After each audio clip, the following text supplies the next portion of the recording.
नमस्कार मित्रांनो, अधिक मासात अधिक पुण्यप्राप्तीसाठी या दोन गोष्टी महिनाभर करण्याचा करा संकल्प.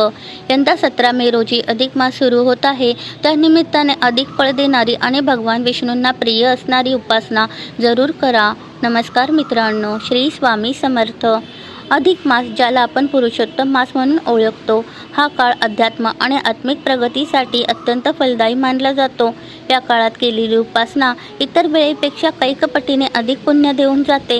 जर तुम्हाला या महिन्यात आपली आध्यात्मिक ऊर्जा वाढवायची असेल तर भगवान श्रीकृष्णांना प्रिय असलेला भगवद्गीतेतील 15वा अध्याय आणि या दिलेल्या विष्णू मंत्रांचा जप हा सर्वोत्तम मार्ग आहे. हिंदू धर्मात अधिक मासाला मलमास तसेच पुरुषोत्तम मास म्हटले जाते, कारण या महिन्याचा अधिपती स्वतः भगवान विष्णू पुरुषोत्तम आहेत. या काळात काही विशिष्ट नियमांचे पालन केल्यास जीवनातील संकटे दूर होऊन सुख समृद्धी लाभते.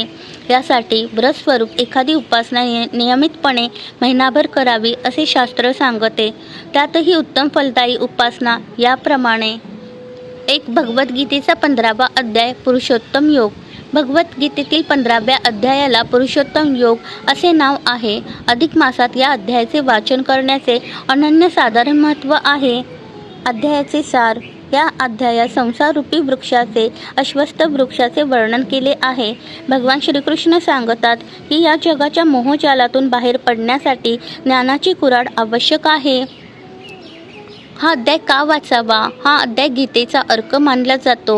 याचे नित्यपठण केल्याने, त्याचा अर्थ समजून घेतल्याने मनुष्याला संसारातील आसक्तीतून मुक्ती मिळते आणि परमात्म्याचे ज्ञान प्राप्त होते. फळ: अधिक मासात रोज 15व्या अध्यायाचे वाचन केल्याने पितृदोष निवारण होते आणि अक्षय पुण्याची प्राप्ती होते असे मानले जाते. 2 नंबर, ओम नमो भगवते वासुदेवाय या मंत्राचे सामर्थ्य. हा 12 अक्षरी मंत्र, 12 मंत्र अत्यंत शक्तिशाली आणि प्रभावशाली आहे. अधिक मासात तुळशीच्या माळेवर रोज 108 वेळा या मंत्राचा जप करावा. अर्थात मी त्या भगवानाला, वासुदेवाला नमस्कार करतो जो सर्वांच्या हृदयात वास करतो. सामर्थ्य: हा तोच मंत्र आहे ज्याच्या जोरावर भक्त ध्रुवाने बालपणीच ईश्वराची प्राप्ती करून घेतली होती. या उपासनेचे फायदे: मानसिक शांती लाभते.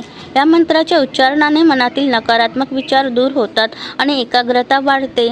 संरक्षण: हा मंत्र एक सुरक्षा कवच म्हणून कार्य करतो, ज्यामुळे घरातील कलह आणि बाहेरील बाधा दूर होतात.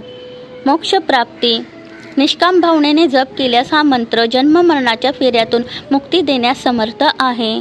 या उपासनेची योग्य पद्धत: सकाळी लवकर उठून स्नान करावे, देवासमोर दिवा लावून शांत चित्ताने बसावे, प्रथम 15व्या अध्यायाचे मनोभावे वाचन करावे, त्यानंतर माळेवर ओम नमो भगवते वासुदेवाय या मंत्राचा किमान 108 वेळा जप करावा. अशा प्रकारे तुम्ही ही उपासना करून आपल्या जीवनामध्ये सुख समृद्धी मिळवू शकता. श्री स्वामी समर्थ. जय जय स्वामी समर्थ. धन्यवाद.